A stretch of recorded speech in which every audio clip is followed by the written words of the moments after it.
제가 오늘 발표할 논문은 SHV Networking with Shared Receivings.라는 논문으로 올해 OSDI에 발표됐습니다. 이 논문은 패킷 인터페이스의 Receive Q 문제를 지적합니다. NIC와 소프트웨어는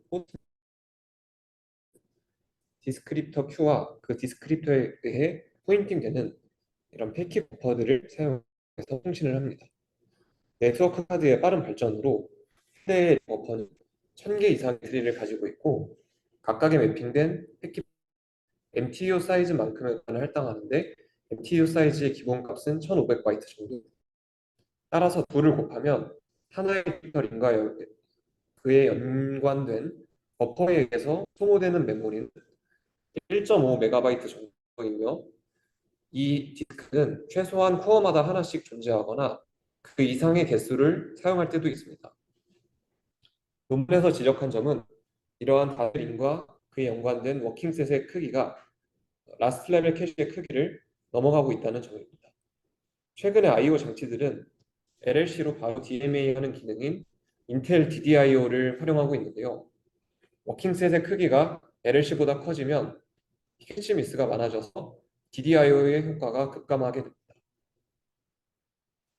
다음으로 NIC의 RX에 대해서 조금 더 자세히 말드리겠습니다. 첫째로 SW는 소프트웨어는 모든 디스크립터 링 엔트리와 그에 연관된 패킷 버퍼를 할당해 놓습니다. NIC는 패킷이 들어오면 디스크립터 링의 테일 엔트리가 가리키는 패킷 버퍼로 DMA를 합니다. 그리고 테일을 증가시키면서 이 두 과정을 반복하게 됩니다. 다음으로 소프트웨어는 NIC의 인터럽트 또는 폴링을 통해서 링의 테일 엔트리가 변화했음을 인지하게 됩니다. 그러면 인터럽트 핸들러 또는 폴러가 링 헤드 엔트리부터 패킷 처리를 시작합니다.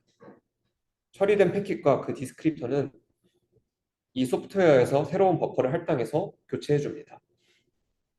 그리고 나면 헤드를 증가시킬 수가 있고 이 과정은 설정된 버짓 사이즈만큼 반복되게 됩니다.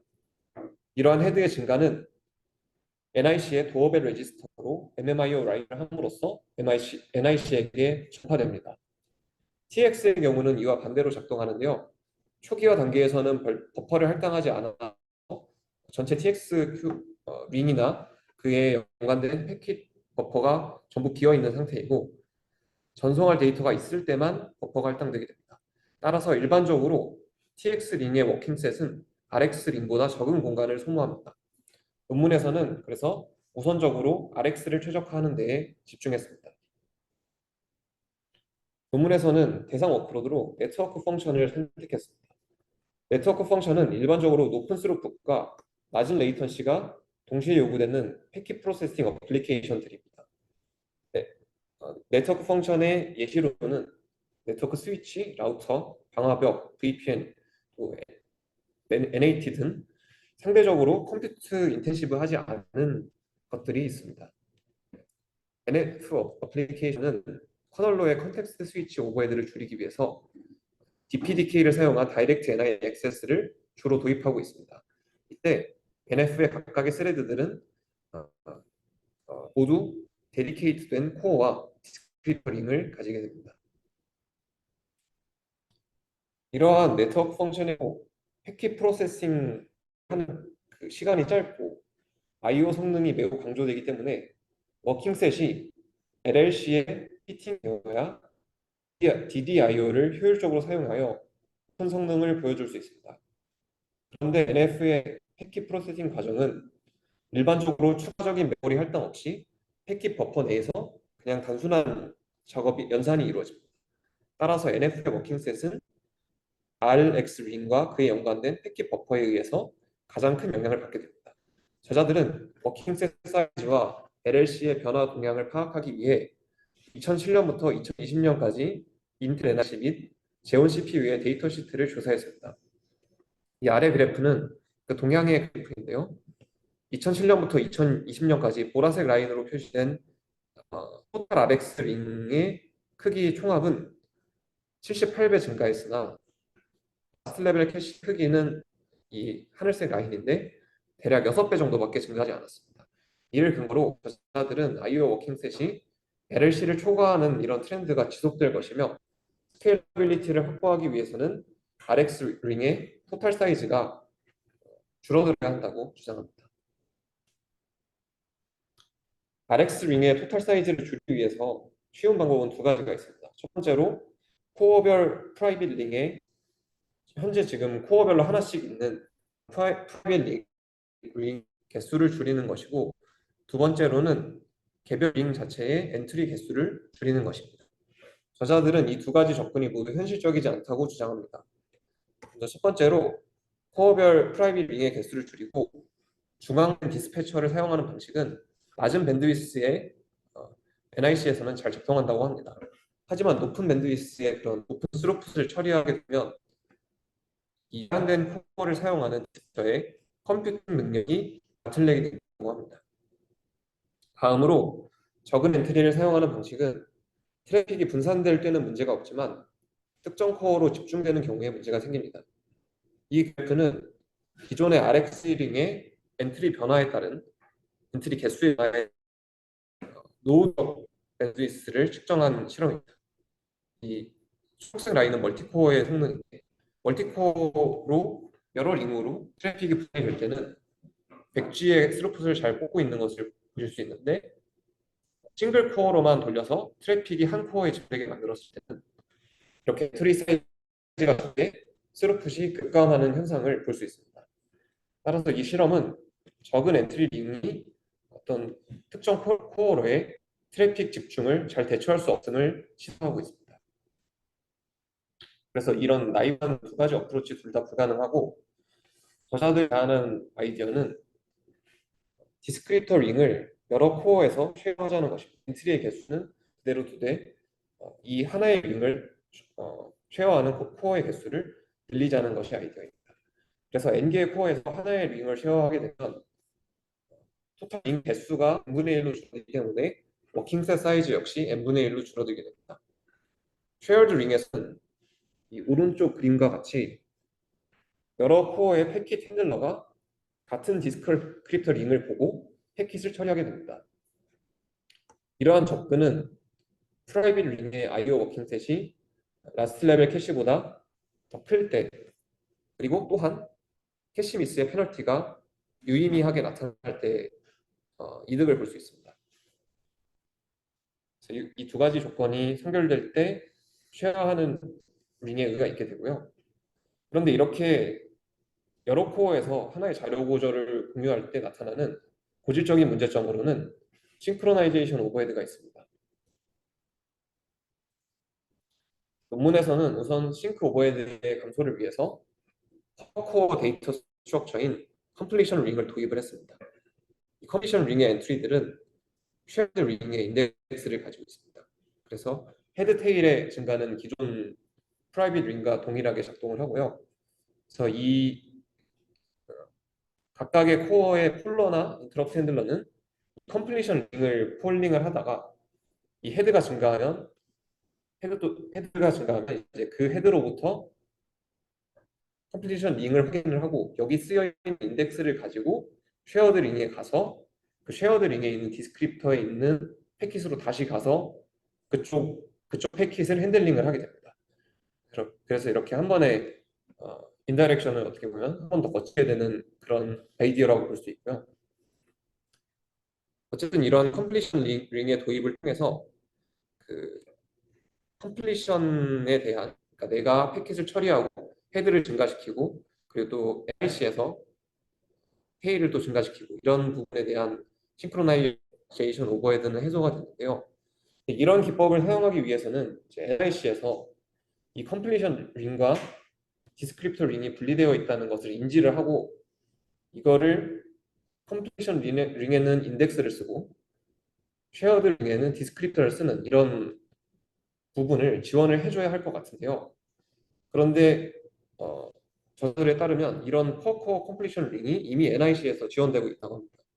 그래서 이게 언제 쓰이고 있냐면 RDMA에서 비슷한 기법이 있었는데 RDMA에서 미리 리시브 큐에 필요한 모든 메모리 공간을 할당을 해놓기 때문에 이런 부분을 줄이기 위해서 페어드 리시브 큐, SRQ라는 피처가 있고 논문의 아이디어랑 개념 자체는 동일합니다. 논문에서는 워킹셋의 사이즈를 줄여서 라스트 레벨 캐시에 피팅을 하게 만들고자 하는 아이디어였고, 이 RDMA 같은 경우에는 라스트 레벨 캐시는 아니지만 어쨌든 전체 메모리 사용량 자체를 줄이고자 하는 그런 거의 유사한 개념이라고 보시면 되겠습니다.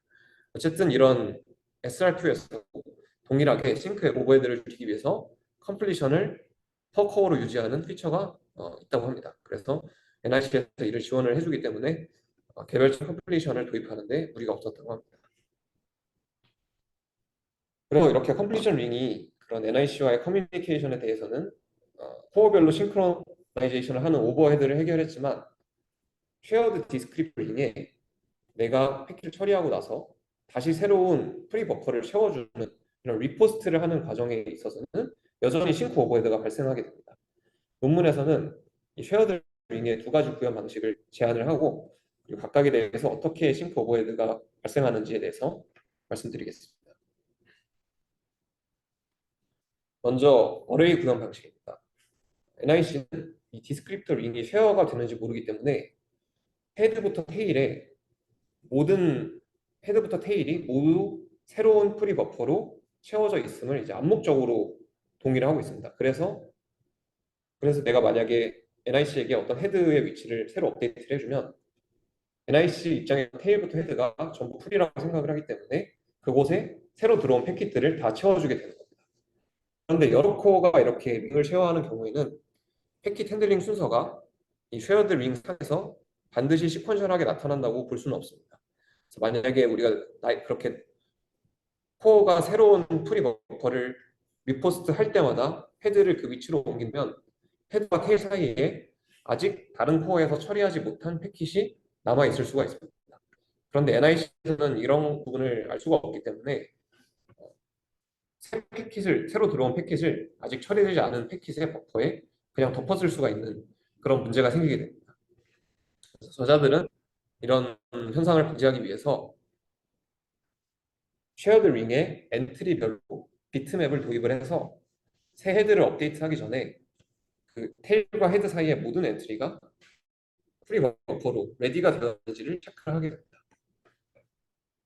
그래서 어레이 구현의 단점으로는 이 비트맵이라는 글로벌 데이터 스트럭처가 모든 코어에서 여전히 쉐어가 되고 있고 그리고 이게 자주 업데이트 되기 때문에 또 싱크로나이제이션 오버헤드가 발생하게 되고요. 그리고 또 하나의 가장 큰 문제점은 어쨌든 내가 내 코어에서 이 앞쪽 헤드 패키지를 처리해가지고 프리버퍼이 생겼음에도 그 전에 다른 코어에서 뭔가 패킷 프로세싱이 오래 걸려서 그쪽 패킷을 처리하고 못하고 있으면 나가 영향을 받게 된다는 것입니다. 그래서 패킷 오더링을 맞추기 위해서 기다려야 하기 때문에 그 부분이 문제로 작용하고 있습니다. 이를 좀 완화하기 위한 다른 구현으로 저희들이 RX 리스트를 제안했습니다. 이건 이제 RX 리스트 구현이 프리버퍼 가리키는 이 디스크립터들이 링크드 리스트로 관리되는 구조입니다. 그래서 이 구현에서는 디스크립터에 넥스트 필드가 추가가 돼서 NIC 입장에서는 어떤 디스크립터를 그러니까 패킷을 채워 나갈 때 어떤 디스크립터를 해당하는 패킷 버퍼를 채운 다음에 다음 디스크립터로 이동할 때 원래 어레이에서는 시퀀셜하게 다음 메모리 주소를 봤다면 이제는 넥스트 필드를 보고 이 디스크립터가 가리키는 다음 디스크립터로 가서 그 디스크립터가 또 가리키고 있는 패킷 버퍼를 채우고 이 과정을 반복을 하게 됩니다. 그래서 이를 위해서는 역시나 NIC가 넥스트 필드가 존재함을 알고 이런 부분을 지원을 해줘야 되는데요. 놀랍게도 이건 역시 SRQ 피처에서 들어있다고 논문에서 언급하고 있습니다. 어쨌든 이런 링크드 리스트 구현의 장점은 RX 어레이와는 다르게 프리버퍼를 리포스트를 할 때 어떤 기존의 테일과 헤드 사이에 모두 프리버퍼가 들어가야 한다. 이런 오더 컨스트레인트가 없기 때문에 그런 딜레이 부분은 없어지고요. 하지만 여전히 그 전체 리스트에 대한 락 컨텐션은 동일하게 존재를 하게 됩니다. 근데 이런 부분은 데이터 스트럭처를 쉐어함에 있어서 어쩔 수 없이 발생하는 부분이라 완전히 피할 수는 없을 것 같습니다. 그런데 이 링크드 리스트 구현의 가장 큰 문제점은 프리페칭이 효과가 없다는 점입니다.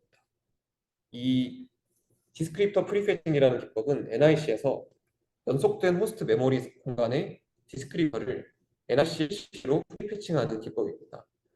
어떤 베이스라인 프라이빗 링이나 RX 어레이 디자인에서는 NIC에서 다음 순서로 처리해야 할 디스크립터들이 메모리상 연속된 공간에 존재하고 있었기 때문에 프리패칭에 효과가 있었습니다. 하지만 RX 리스트를 사용하면 다음 디스크립터가 메모리상에서 연속된 위치에 있지 않을 확률이 높습니다. 이 오른쪽 그래프는 RX 어레이와 RX 리스트의 성능 비교 그래프입니다. 연보라색으로 나타난 RX 어레이의 성능이 훨씬 좋은 것을 볼 수가 있고요. 이 아래에 쓰여진 숫자들은 하나의 디스크립터 링을 쉐어하는 코어의 비율이 되겠는데, 더 많은 코어가 하나의 링을 쉐어하게 될수록 이런 둘의 성능 차이는 크게 나타나게 됩니다. 이 이유는 코어가 많아지면 많아질수록 이 링크드 리스트가 불연속하게 될 확률이 더 높아지기 때문입니다. 지금 그렇기 때문에 이 RX 리스트는 NIC에서 하는 최적화 기법, 중요한 최적화 기법인 프리패칭을 제대로 사용하지 못한다. 이것이 문제라고 보시면 되겠습니다. 이거를 해결하기 위한 솔루션으로 제안한 게 이제 배치드 RX 리스트입니다. 이 방식에서 이제 앞선 링크드 리스트에서 하나의 리스트 엔티티의 크기를 더 키운 것이 이 배치드 링크드 리스트고요. 그래서 이제 이 하나의 엔트리에 여러 개의 패킷 디스크립터가 들어가는 형태입니다. 그래서 NIC가 하나의 엔트리에 들어갔을 때 패킷 하나를 처리하고 넥스트로 가는 것이 아니고 패킷 하나를 처리하고 그 다음 패킷이 있는지 보고, 그래서 이 패킷 들어있는 패킷의 개수만큼 처리를 다 한 다음에 그 다음에서야 넥스트로 넘어가는 이런 구조로 만든 것이 배치드 링크 리스트이고요. 이런 식으로 구현했을 때 장점은 이제 프리패칭의 효과를 다시 살릴 수가 있고요. 그리고 이 여러 개의 패킷을 한꺼번에 배치 프로세싱을 하기 때문에 전체적으로 싱크로나이제이션 오버헤드도 감소하게 됩니다. 저자들은 그래서 지금까지 말씀드린 어레이 리스트, 배치드 리스트 중에서 배치드 리스트가 가장 이상적인 구현이지만, 그런데 NIC 에이지기에 변경이 필요하기 때문에 구현과 시험은 하지 않았다고 했습니다. 이러한 쉐어드 링의 어떤 챌린지라고 볼 수 있는 부분은 특정 쉐어드 링에만 트래픽이 집중되는 그런 워크로드가 챌린지가 됩니다. 이런 현상의 원인으로는 이제 패킷 프로세싱 타임이 특정 시간에 어떤 패킷의 프로세싱이 특별히 오래 걸려서, 이런 경우에는 이제 특정 쉐어드 링에서 트래픽이 빨리빨리 처리가 되지 않기 때문에 이런 경우에 오버로드가 될 수 있고요. 또는 이제 뭐 순간적으로 기본적으로 NIC가 각각의 링에 넣어줄 때 해싱을 하기는 하지만 어떤 우연에 의해서 이 해싱이 잘못되어서 임밸런스가 발생하는 이런 경우가 있다고 저자들이 말하고 있습니다. 이렇게 어떤 특정 링만 오버로드가 되는 경우에는 쉐어드 링의 이점이 사라지게 됩니다. 그리고 기존의 프라이빗 링이 더 잘 작동하는 상황입니다. 그래서 이런 경우를 방지하기 위해서 논문에서는 기존의 베이스라인인 프라이빗 링과 쉐어드 링을 동적으로 스위칭을 한다고 합니다. 쉐어드 링이 이득을 보기 위한 조건 두 가지를 아까 말씀드렸었는데요. 워킹셋의 크기가 DDIO보다 클 때, 그리고 두 번째로 캐시 미스 페널티가 유의미할 때, 이렇게 이 두 번째 조건은 사실 다른 말로 해석하자면 패킷 하나의 프로세싱 타임이 짧다는 것을 의미하기도 합니다. 이 두 가지 조건이 맞는지를 관측을 해서 현재 상태를 관측을 해서 동적으로 스위칭을 하겠다, 이런 아이디어가 되겠고, 그런데 얘네들을 그럼 어떻게 판별할 것인가 하는 것은 주기적으로 메모리 밴드위스랑 네트워크 스루풋을 관측을 계속해서 이거를 16개의 엔트리에 저장을 합니다. 그리고 로우와 하이 워터마크를 설정을 해서 이 워터마크를 초과하거나 또는 미만이 되면 동적으로 엔트리의 개수에 따라서 동적으로 모드를 스위칭을 하게 됩니다. 다음으로 이밸류에이션입니다. 두 개의 서버를 사용했고요. 그리고 각각 서버에는 두 개의 100G 커넥트 X5 NIC를 꽂았습니다. 그리고 16코어 CPU를 사용했고 LLC는 22메가, D램은 108기가입니다. 그리고 1024개의 RX TX 링을 사용했는데 이 저자들이 사용한 패킷 제너레이터가 이 CS코 TX라는 건데 이거의 그냥 디폴트 세팅이라고 합니다. 그래서 코어 수보다 훨씬 많은 것을 보실 수가 있고요. 그래서 이제 첫 번째 실험은 아까 말씀드린 어떤 페어 링에게 좋지 않은 상황인 스큐드 컨디션이 아닌 그냥 일반적인 상황에 대한 실험입니다. 이 실험에서 1500바이트의 UDP 패킷을 200기가에 아까 100G NIC가 두 개 꼽혀 있다고 했으니까 200기가까지 받을 수 있고 이거를 이제 오버로드를 하기 위해서 200기가 스루풋으로 패킷을 보냈다고 합니다. 그리고 코어에 유니폼하게 뿌려지도록 그런 특수한 상황이 생기지 않도록 랜덤으로 보냈고요. 그리고 이제 패킷 핸들러는 무슨 일을 하냐면 패킷을 받으면 그것을 라우팅을 하고 이제 메모리 오퍼레이션을 세 가지 중에 하나를 랜덤으로 합니다. 이 오퍼레이션의 종류는 리드랑 오버라이트랑 그리고 아무것도 안 하는 노에 있고 그리고 오퍼레이션을 하는 횟수도 이제 컨피규레이션마다 다른데 5개의 횟수로 조절했습니다. 1부터 10위까지 5개의 횟수를 설정을 했고 그리고 이제 이 오퍼레이션을 수행하는 버퍼의 크기 역시 1메가부터 40메가까지 총 4개의 컨피규레이션을 바꿨고요. 그래서 이걸 4 곱하기 5 곱하기 3에 총 60가지 컨피규레이션에 대해서 수행했고 이 그래프에 나타난 하나하나의 빨간 점은 각각의 다양한 컨피규레이션 중에서 한 컨피규레이션의 성능을 의미하게 됩니다. 이 그래프에서 지금 이 그래프는 노멀라이즈된 그래프이고 전부 베이스라인인 프라이빗 링에 대해서 노멀라이즈가 되어 있습니다. 이 그래프의 가로축은 이제 패킷당 내가 사용하는 사이클이 되겠고요. 그러니까 이 패킷이 들어와서 이거를 프로세싱하는 데까지 걸린 그런 총 시간입니다. 소모한 사이클입니다. 그리고 위에 있는 그래프는 스루풋을 나타내고 아래에 있는 그래프는 레이턴시를 나타냅니다. 전체적으로 위에 있는 그래프는 높을수록 좋은 값이고 아래에 있는 그래프는 낮을수록 좋은 값이고요. 그리고 지금 이 세로줄은 각각의 하나의 링이 쉐어되는 코어의 개수를 나타내고 있고요. A 같은 경우에는 2개의 코어에서 쉐어되고 B는 4개, C는 8개가 됩니다. 그래서 이 그래프를 보시면 8개의 코어에서 쉐어할 때는 모든 경우에 베이스라인보다 좋은 성능을 나타내고 있고 4개랑 2개의 경우에는 일반적으로 어떤 베이스라인보다 더 좋은 성능을 보다고 낮다고 더 보기 좋은 성능을 보여준다고 보기 어렵다고 저자들도 언급하고 있습니다. 그리고 아쉽게도 이 2개나 4개에서 쉐어를 낼 때 왜 성능이 더 낮은지에 대해서는 특별한 분석은 없습니다. 다음으로 이거는 그 쉐어드 링에서 이제 아까랑 같은 워크로드를 사용해서 메모리 액세스 횟수를 바꿔가면서 레이턴시, 스루풋, 그리고 캐시 미스를 본 것이고요.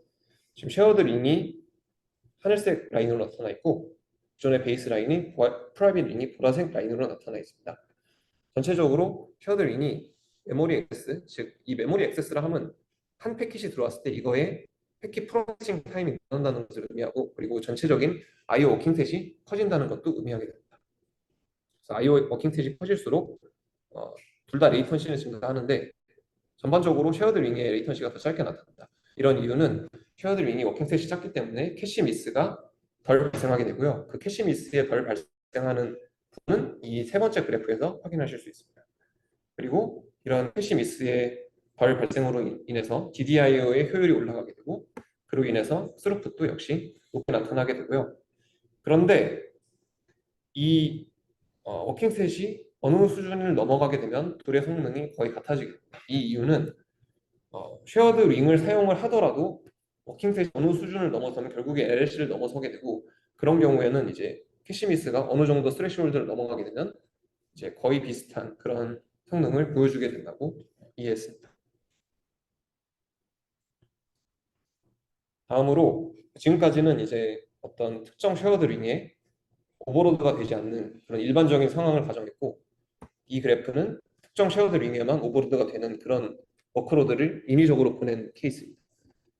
그래서 이 워크로드는 패킷을 받고 아까랑 마찬가지로 이걸 처리하기까지 메모리 액세스 횟수를 바꾸면서 IO 워킹셋의 크기나 패킷 프로세싱 타임을 조절을 했고요. 가로축이 패킷을 받고 나서 어, 패킷 핸들러가 메모리를 몇 번 액세스하는지를 나타내는 횟수입니다. 프로세싱 타임이 이렇게 가로축에 증가하면서 늘어남에 따라서 쉐어드 링의 성능은 이렇게 58%나 급격하게 떨어집니다. 여기 초록색으로 나타나는 게 쉐어드 링입니다. 그런데 이는 실험 환경에서 16개의 코어를 썼고 그리고 8개의 코어가 하나의 쉐어드 링을 공유한다고 했기 때문에 총 2개의 쉐어드 링이 있습니다.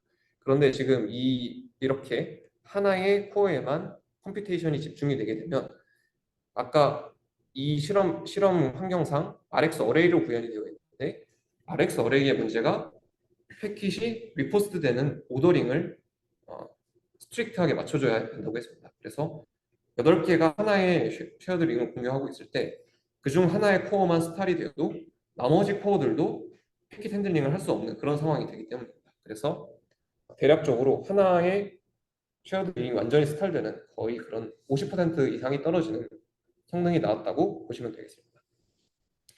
그래서 이렇게 쉐어드 링에게 불리한 워크로드의 경우에는 이렇게 크게 성능이 떨어질 수 있는데 이를 해결하기 위해서 도입한 다이나믹 쉐어드 링, 그러니까 다이나믹하게 베이스라인과 쉐어드 링을 스위칭하는 기법이 여기 하늘색 점들로 나타나 있는데요.